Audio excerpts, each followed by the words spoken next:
ஆறாவது வினா, கட்டத்தினுள் உள்ள உருக்களை பாருங்கள். இந்த மூன்று உருத்துண்டுகளையும் ஒன்றுபட சேர்த்து அமைக்கக்கூடிய தனி உரு எது? அப்ப என்ன செய்யணும்? இந்த மூன்று படங்களையும் சேர்த்து அமைத்தால் எங்களுக்கு கிடைக்கும் விடை எவ்வாறு வரும்? ரைட். இதுல ஒரு மரம் ஒன்று இருக்கு. அப்ப மூன்று இதிலே மரம் வரப்போகுது. ஒன்றுல வந்து ஒரு கேர்ள் ஒரு ஆள் இருக்க, மற்றதுல ஒரு பாய் ஒரு ஆண் பெண். ரைட். இப்ப ரெண்டு பேரும் பாத்தீங்கன்னு சொன்னா அவ மரத்துக்கு கிட்ட அருகில தான், மிக அருகில தான் இருக்கணும். இப்ப முதலாவது விடையில பார்க்கக்குள்ள அந்த ஆண் வந்து என்ன செய்யறேன்னு சொன்னா மரத்துக்கு அருகில இருக்கையில. இப்ப முதலாவது விடை என்ன செய்யாது, வராது. இரண்டாவது விடையில பார்த்தோம்னு சொன்னா பெண் வந்து வலதுபுறம் காணப்படுறா, ஆண் வந்து இடதுபுறம் அமர்ந்திருக்கிறார். இங்கே வந்து பார்த்தோம்னு சொன்னா பெண் வந்து இடதுபுறமும் ஆண் வந்து வலதுபுறமும் அமைந்திருக்கின்றன. ஆகவே இந்த விடை தவறானது. ஆகவே எங்களுக்கு மிக பொருத்தமான விடை மூன்றாவதாக காணப்படும். அடுத்த வினாவிற்கு செல்வோம். ஏழாவது வினா, உருக்களில் காட்டப்பட்டுள்ள மூன்று சந்தர்ப்பங்களையும் ஒழுங்குமுறைப்படி காட்டும் விடை எது? இதுல வந்து பாத்தீங்கன்னு சொன்னா ஏ, பி, சி என மூன்று படங்கள் தரப்பட்டுள்ளது. இது ஒரு பென்சில் சீவுதல் தொடர்பான சந்தர்ப்பமாக காணப்படுகிறது. ஆகவே முதலாவது ஏ வரப்போகிறது, இரண்டாவது சி, மூன்றாவது பி. ஆகவே ஏ, சி, பி பொருத்தமான விடையாக காணப்படும். எட்டாவது கேள்வியை பார்ப்போம். வெறுமையான கட்டத்துக்கு பொருத்தமான உருவை தெரிவு செய்க. இந்த வட்டங்கள் வந்து இதுல தீட்டப்பட்டுள்ள நிறங்களானது எவ்வாறு நிறம் தீட்டப்பட்டுள்ளது என்பதை நாம் என்ன செய்ய வேண்டும், அவதானிக்க வேண்டும். இந்த நிறம் தீட்டப்படுறது வந்து பாத்தீங்கன்னு சொன்னா அப்படி பலம் சுழியாக தீட்டப்பட்டு கொண்டு வருகிறது. இப்ப இதுல வந்து பாத்தீங்கன்னு சொன்னா இவ்வாறு காணப்படுகின்றது. பிறகு இந்த பலம் திரும்புகின்றது. இப்படி பலம் சுழியாக என்ன செய்யுது, இந்த நிறங்கள் தீட்டப்பட்டிருக்கின்றது. அதே மாதிரி இந்த இதுலையும் பார்த்தோம்னா இந்த லைன்லையும் பார்த்தோம்னு சொன்னா அப்படி வலஞ்சுழியாக நிறங்கள் தீட்டப்பட்டு வருகின்றது. ஆகவே நாம் எங்களுக்கு கேட்கப்பட்ட படத்துக்குரிய வினாவை எவ்வாறு அவதானிப்போம் என்று சொன்னால் அதே மாதிரி வலம் சுழியாக நாங்கள் அந்த படத்தை திருப்பும் பொழுது நாம் சரியான விடையை பெற்றுக்கொள்ள முடியும். ஆகவே இந்த படத்திற்கு எவ்வாறு வர வேண்டும், முதலாவது விடை பொருத்தமாக காணப்படும்.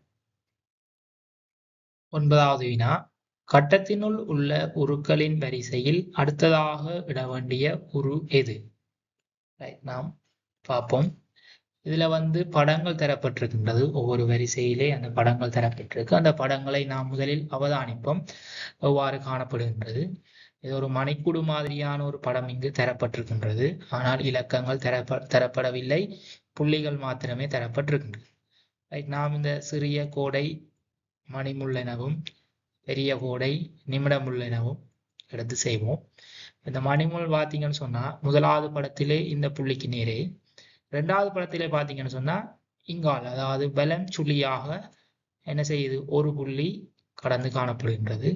அதே மாதிரி இந்த நிமிடமுள் பார்த்தீங்கன்னு சொன்னா முதல் இதிலே காணப்படுகின்றது, இரண்டாவது படத்திலே ஒன்றை விட்டு ஒரு புள்ளி என்ன செய்யுது, நகருகின்றது. அதாவது இந்த இடத்திலே வராமல் இங்கே வருகின்றது. சரி, மூன்றாவது படத்தை பார்ப்போம். இந்த மணிமுள்ளானது என்ன செய்கிறது, ஒரு புள்ளி கடந்து இந்த இடத்திலே வந்திருக்கின்றது வலம் சுழியாக. அதே மாதிரி இந்த நிமிடமுள் பார்த்தீங்கன்னு சொன்னா ஒன்றை விட்டு ஒரு புள்ளி இதுல வராமல் இங்கே வந்துள்ளது. அப்ப இனி எப்படி வர வேண்டும், இந்த மணிமுள் வந்து ஒரு புள்ளி கடந்து கீழே இப்படி வர வேண்டும். நிமிடமுள் வந்து என்ன செய்யணும், ஒரு புள்ளி கடந்து ஒன்றை விட்டு ஒரு புள்ளி கடந்து வர வேண்டும். இப்ப இதுல வராமல் இங்கே வர வேண்டும். அப்ப நிமிடமுள் வந்து இவ்வாறு காணப்பட வேண்டும். ஆகவே இவ்வாறு காணப்படும் விடை எங்களுக்கு மூன்றாவதாக காணப்படுகின்றது. ஆகவே நாம் இந்த வினாவிற்குரிய விடையாக மூன்றாவதை தெரிவு செய்து கொள்ளலாம்.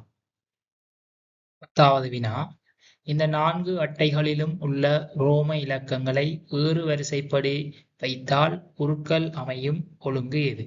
சரி, நாங்கள் என்ன செய்ய போறோம், இந்த ரோம இலக்கங்களை ஏறு வரிசைப்படுத்த போறோம். அப்போ முதலாவது வந்து 1, இரண்டாவது வர போகிறது 4, மூன்றாவது 6, கடைசி 9.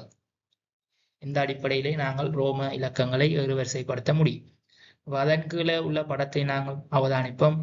இப்போ முதலாவது ரோம இலக்கத்தின் கீழ் அறுகோணி படம் காணப்படுகின்றது இந்த படம். ஆகவே அந்த படம் பெறுகின்ற விடை எல்லாத்திலையும் பெறுகின்றது. ஆகவே நாங்கள் அடுத்ததையும் பார்ப்போம். 4க்கு வந்து பார்த்தீங்கன்னு சொன்னால் முக்கோணி காணப்படுகின்றது. ஆகவே அறுகோணிக்கு அடுத்தது முக்கோணி வர வேண்டும்.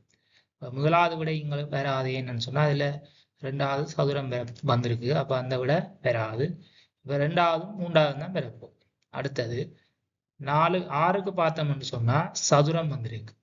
ஆகவே அறுகோணி அடுத்தது முக்கோணி அதுக்கு அடுத்தது சதுரம் பெற வேண்டும். ஆகவே நாங்கள் 3வது விடையை இலகுவாக தெரிவு செய்யலாம்.